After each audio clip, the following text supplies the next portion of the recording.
The JTR experience now, after Felipe doing the Elfwood Grande, and Guy Taylor and I, Stanhope and the Toe-Biting Spiders, episode 6, I'm the Host and I Can't Die, the Blues Clues, Surprise Party, and episode 8 with Chris Beck, we're starting to develop a whole mythology around the JTR experience at this point.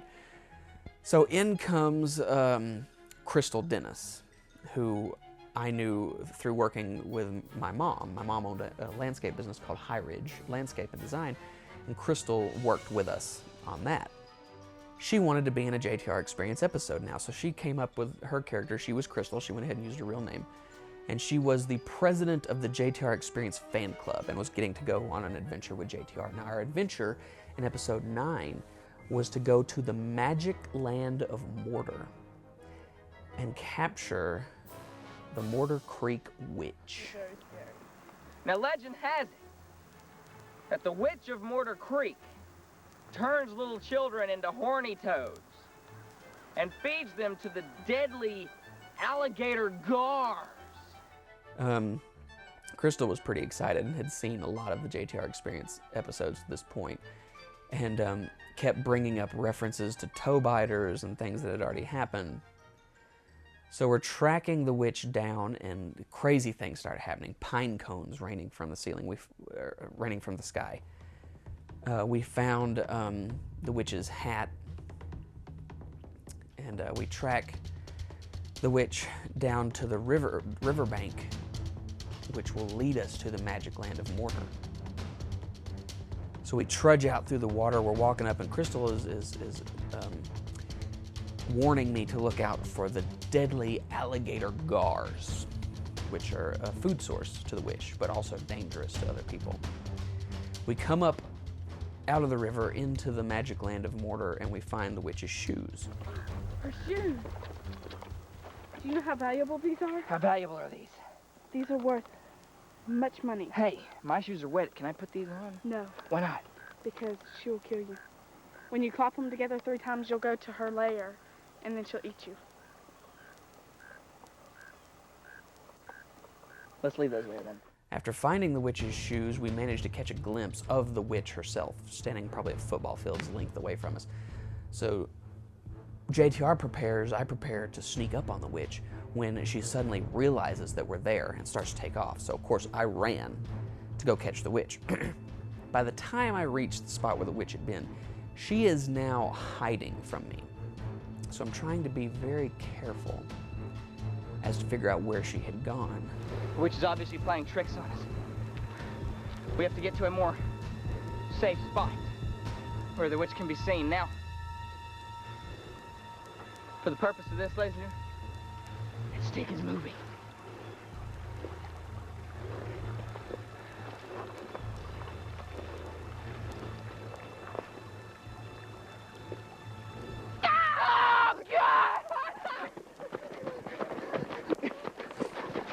Sadly, the witch got the jump on me.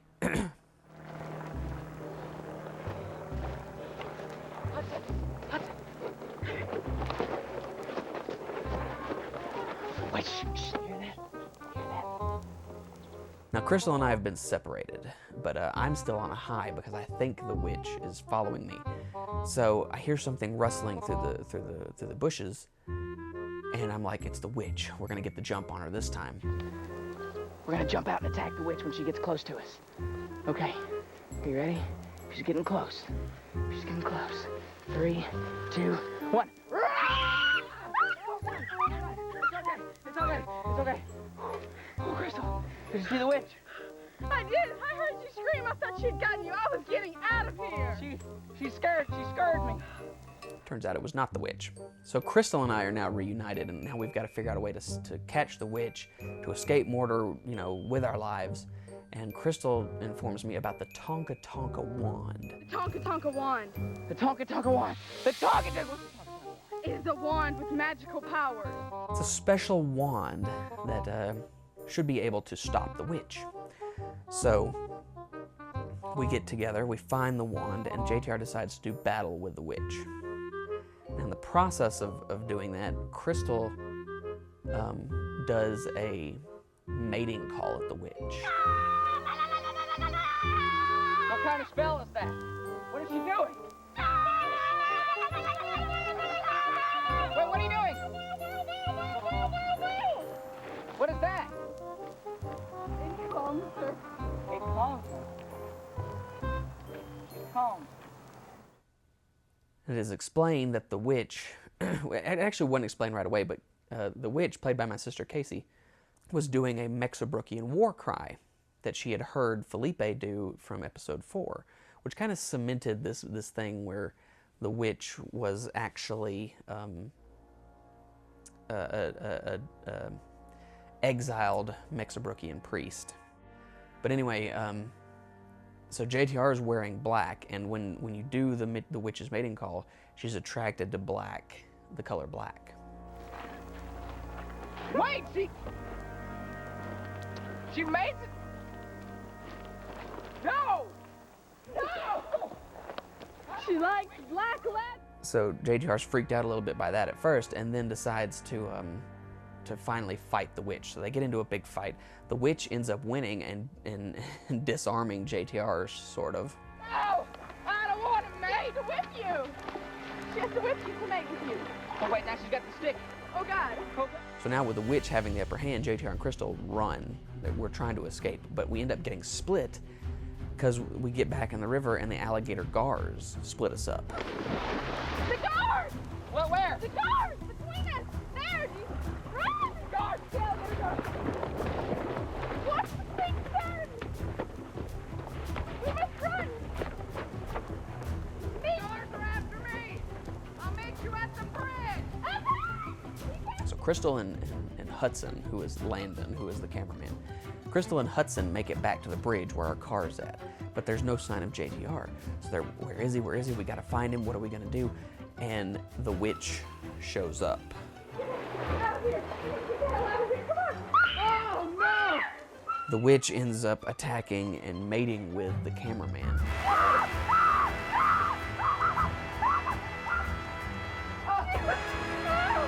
Right about that time, JTR shows back up and the battle is on again.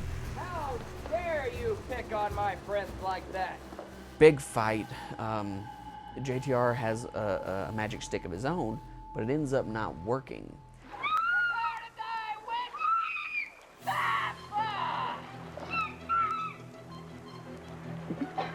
God! It's come! The witch tries to mate with JTR, at which point JTR and Crystal employ the soothing call of the witch to put her to sleep and knock her out.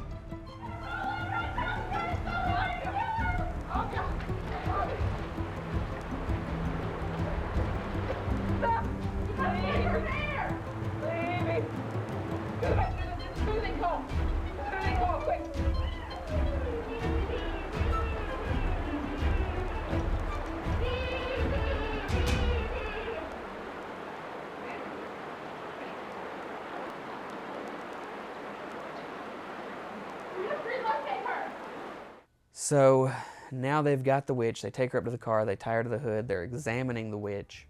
So JTR starts wrapping up the episode. We've traveled all through Mortar. A desolate land, but magical on the inside. And we caught this witch. We're about to take her home, away from this habitat. Put her in a safe, secure cage. Safe, secure cage where she can no longer terrorize anyone again. Let us take our quarry, tie her to the hood, and go home. Oh, my God! Oh, no. She's gone. She's disappeared. All that's left is this. It's terrible. Her hat. I'm not touching it. No! So JTR didn't get the witch. Crystal then manages to bring up the fact that JTR and the cameraman both got mated with by the witch, and that there's going to be a big problem. Of course we know what JTR's answer is. It doesn't matter. I'm the host. I can't get him pregnant. What about the cameraman? He's just screwed. All right, ladies and gentlemen, we'll see you next week. So episode 9 cemented one of the villains for the JTR experience that we would hold in reverence. The Mortar Witch would appear in every JTR experience season except season 4. But yeah, that was the beginning of one of the greatest villains that JTR would ever go against.